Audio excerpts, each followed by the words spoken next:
Where are we taking fire from? The rear, 6 o'clock. Okay, nothing. Clear down left. Clear right. 150 for 5. We are rolling forward. An RPG. Had to be. Yep, they was. We're across table. LCTs are going to ground. Ground past that place. 1-1 down 6. Let's get him out. This wasn't a patrol. This was a one-way mission into a Taliban-controlled ghost town, a place so dangerous even Afghan forces refused to enter it.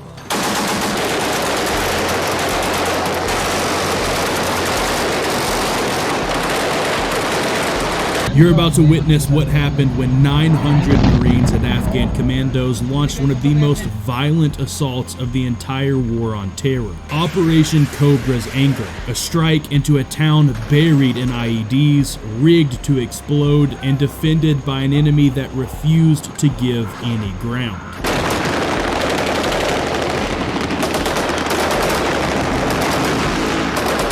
In the next few minutes, you'll see the real footage from inside the fight. You'll see how the Marines pushed street by street, house by house, through snipers, traps, and ambushes, and took the fight straight to the enemy.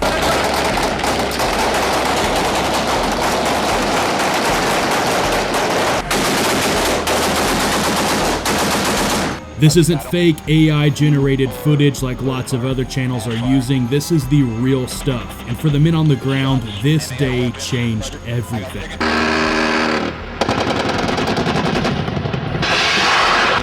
The first boots hit the ground just before sunrise. Dust whipped off the CH-53 rotors as squads of U.S. Marines stormed into the dark. Weapons hot and hearts pounding. Every man knew what this place was. This wasn't a routine patrol. This was NASB, a town so dangerous, so riddled with IEDs, that even Afghan forces refused to enter it. A place where Marines didn't just fear the enemy, they feared the ground itself. For 2 years, the Taliban had turned NASB into a fortress of traps. Homes were rigged to explode, courtyards became kill zones, every corner could take your legs, and every step could end your life. And now these Marines were ordered to take it back. This mission was called Operation Cobra's Anger, and it would be one of the most aggressive assaults of the entire Afghan war. 900 Marines, Afghan commandos, and Navy EOD techs supported by drones, mortars, and airstrikes, all converging on one Taliban stronghold in the mountains of Helmand. This wasn't some sprawling month-long campaign, it was one violent morning, one coordinated insertion, and one decisive push. The plan was simple in theory but brutal in execution. Hit fast, hit hard, hit everyone at once. 900 men, multiple battalions, 3 LZs, but just one target. Operation Cobra's Anger would be one of the largest coordinated Marine assaults since Fallujah, but this wasn't Iraq. This was Afghanistan. And the town of NASB wasn't some city center filled with civilians, it was a hardened Taliban fortress. A kill zone rigged with explosives, covered by snipers, and watched over by dug-in machine gun nests. The Taliban thought no one would be crazy enough to go in head-on, but that's exactly what these Marines were about to do. For nearly 2 years, Marines had tried to hold the line in NASB. Not advance, not win, just hold the line. Taliban fighters would launch complex attacks from the north and east using a vast network of tunnels, irrigation ditches, and ruined compounds. But the Marines just received orders that were going to change everything. A full-scale, deliberate assault to rip the town of enemy hands, block by block, alley by alley. At the heart of the assault was 3rd Battalion, 4th Marines, battle-tested rifle companies who'd already bled in Helmand. They were supported by Afghan National Army commandos trained by U.S. Special Forces, as well as Navy EOD teams, combat engineers, scout snipers, and aviation assets. A stack of CH-53D Sea Stallions, CH-46E Sea Knights, and UH-1N Hueys would drop infantry infantry elements under darkness. And multiple AV-8B Harriers were loaded and on standby for close air support. And parked just outside the town were multiple M1 Abrams battle tanks and MRAP convoys. However, the roads inside NASB were riddled with IEDs, so the Marines on the ground wouldn't have any armored support until they could clear the roads of IEDs. In the hours before dawn, the rotors started spinning. Marines loaded up in silence. You could hear gear clinking, ammo pouches, grenades, and hydration tubes. The air was cold. The adrenaline was worse. For some of these guys, this was their first combat operation. For others, it was just another day in hell. But everyone knew one thing. This was it. This wasn't going to be a fight for contact. This was a fight into contact. As the birds lifted off, the valley below was pitch black. But the second those CH-53s banked towards NASB, the mission was locked. No turning back now, no delaying. They were going in. The helicopters came in low and fast, kicking up massive dust clouds as they approached the landing zones. 3 primary insertion sites had been designated: LZ Boomer, LZ Viper, and LZ Cobra, all on the outskirts of NASB's northeast district. Each landing zone was a gamble. Any one of them could be mined, any ridge could hide an RPG team. But as the birds touched down, Marines poured out, spreading in every direction, securing perimeters, scanning the darkness with their night vision goggles. Squad leaders barked out orders, fire teams moved with purpose, and within minutes, the first rounds cracked through the silence. Taliban fighters had spotted the movement, and they responded with a barrage of AK fire and RPGs from compounds near the southern edge of the town. The Marines returned fire immediately, bounding forward, taking cover in doorways and irrigation ditches. Fire team by fire team, they cleared structures, room to room, compound to compound. By 0600, the eastern flank of NASB was lit up in small arms fire and muzzle flashes. Taliban fighters weren't falling back, they were holding their ground. They thought they could outlast the Marines. They were wrong. As the infantry made contact, Marine engineers began clearing the main supply routes. MCLC, mine clearing line charges, were deployed. Their massive rocket-fired explosive ropes designed to detonate IEDs buried under roadbeds. These weren't small charges. When they fired, the shockwave could be felt for hundreds of meters.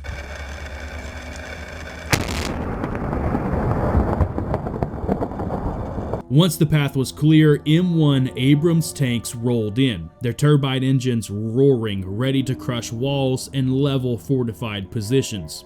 Meanwhile, overhead, AV-8B Harriers circled like hawks. Forward air controllers called in precision strikes on Taliban strongpoints. One 2-story building used as a sniper nest was leveled by a JDAM within minutes. Marines marked targets with IR strobes and lasers, guiding bombs in danger close. The enemy thought they could hide in the rubble, but that rubble was disappearing, one 500-pound bomb at a time. By late morning, the Marines had gained a foothold inside NASB proper. The eastern edge of the town was now under U.S. control. Taliban fighters began retreating deeper into the southern compounds, leaving behind booby traps and bodies. The operation was only hours old, but it was already clear. This wasn't going to be a fair fight. The Marines had come in with everything they had, and they weren't leaving until the job was done. By midday, the outer perimeter was secured, but the real fight was just beginning. Because pushing into NASB wasn't like sweeping through a neighborhood, it was like navigating a minefield with a rifle in your hand and death under your boots. The Taliban hadn't just dug in, they had rigged the entire town to kill whoever came next. Every door, every staircase, every pile of rubber, it was all suspect, and that's exactly where the Marines were headed. NASB's narrow alleys forced squads to break formation. Fire teams peeled off in 2s and 3s, leapfrogging past each other, clearing each structure methodically. They weren't just looking for fighters, they were looking for wires, pressure plates, trapdoors, and dead space. Many homes had IEDs buried inside the rooms with pressure switches under rugs and loose floor tiles. Others had grenade traps rigged to doorways. Pull the wrong curtain and it's all over. One Marine described it like this: "You don't just kick the door in here, you stare at it, take a breath, and wonder if it's your last one." EOD techs moved slowly, scanning every threshold with mine detectors, probing walls with bayonets. They weren't looking for enemy movement, They were looking for the invisible. As the Marines pushed further in, Taliban resistance got heavier. Fighters launched coordinated ambushes from rooftops and firing holes carved into compound walls. AK bursts cracked from a window, RPGs hissed over courtyards, and just like that, the entire block would erupt in gunfire. Marines returned fire with precision. Designated marksmen laid down overwatch, saws ripped through loopholes in mud brick walls. Every contact was fast, violent, and close. This wasn't suppress and flank, it was often react and try to survive. In one compound, a squad from India Company took contact from multiple angles. RPGs struck the outer wall, pinning them in the courtyard. One Marine was hit by shrapnel, another was knocked unconscious by the blast wave, but they didn't fall back. A fire team leader popped smoke, and under the cover of purple haze, his squad pushed into the structure, clearing it room by room in total silence. They found spent casings, blood trails, and a firing hole aimed straight at where they'd just been standing. Many compounds had multiple levels, and the Marines quickly learned that the Taliban loved to fight from above. Rooftops were used to fire down into courtyards. Fighters would wait until a squad entered a building, then drop grenades through holes in the ceiling. So the Marines adapted. First rule: don't go in blind. If they weren't sure a building was clear, they didn't take chances. Grenades went in first, then flashbangs, then a fire team. One man high, one man low, rifles sweeping the entire arc of entry.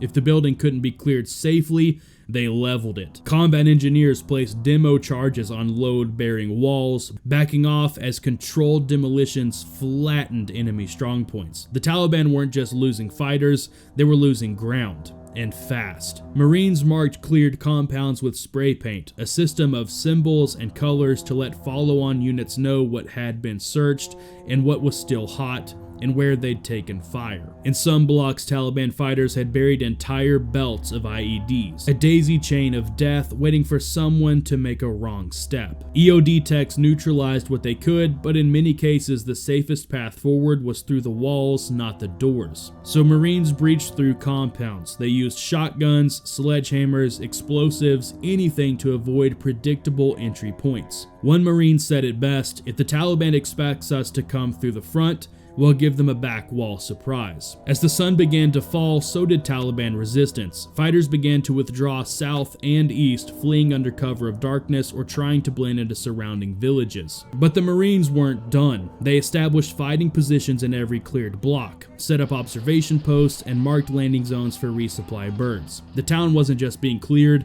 it was being taken. And for the first time in over 2 years, American boots were standing in the heart of NASB, not just passing through it. By the second day, the shooting had mostly stopped. Taliban resistance was broken. Their fighters were dead, wounded, or on the run. But NASB wasn't quiet, not yet. Because even after the last enemy fighter disappeared, the town itself was still trying to kill the Marines who had taken it. The buildings were wired, the roads were mined. The Marines hadn't just walked into a firefight, they'd walked into a city-sized bomb. One compound cleared by India Company had 8 separate IEDs rigged inside a single courtyard. Tripwires were strung through doorways, toy dolls were wired to explode, even the dead were trapped. Some fighters booby-trapped their own bodies before dying. It was psychological warfare, and it worked. While rifle squads continued to sweep and secure the area, the real heavy lifting fell to EOD teams and combat engineers. These guys weren't just brave, they were surgical. Each day they neutralized dozens of explosive threats, from 155mm artillery shells buried under roadbeds to homemade devices stuffed in plastic jugs and pressure cookers. If they weren't sure what something was, they blew it in place. Controlled detonations echoed through the town around the clock. Not from incoming fire, but from clearing the ghosts the Taliban had left behind. Some Marines described it like walking through a haunted house with live ammo. But clearing IEDs wasn't the only mission now, it was time to dig.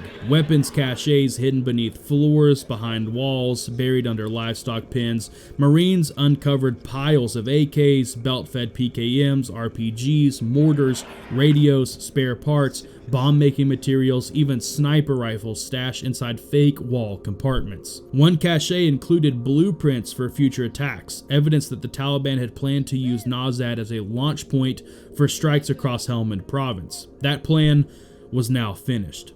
The Marines didn't just disrupt enemy movement, they shattered the Taliban's infrastructure in the region. But it hadn't come cheap. Multiple Marines were wounded during the assault and the follow-on clearing operations. Some were hit in firefights, others just made a wrong step. IED injuries were devastating. Amputations, burns, concussions, and even the ones who made it out physically intact didn't leave the same. Days spent clearing booby-trapped homes, nights spent wondering if the next step would be their last. That kind of tension doesn't just fade. Some Marines would never talk about NASB again, others can't stop dreaming about it. But by the end of the first week, the mission had done what it was meant to do. NASB was no longer a ghost town, it was a base of operations. Patrol bases were established in cleared zones. Engineers built HESCO barriers and fighting positions. The Afghan flag flew beside the American one. And for the first time in years, coalition forces owned the ground. It wasn't easy, it wasn't clean, and it wasn't over, but it was a start.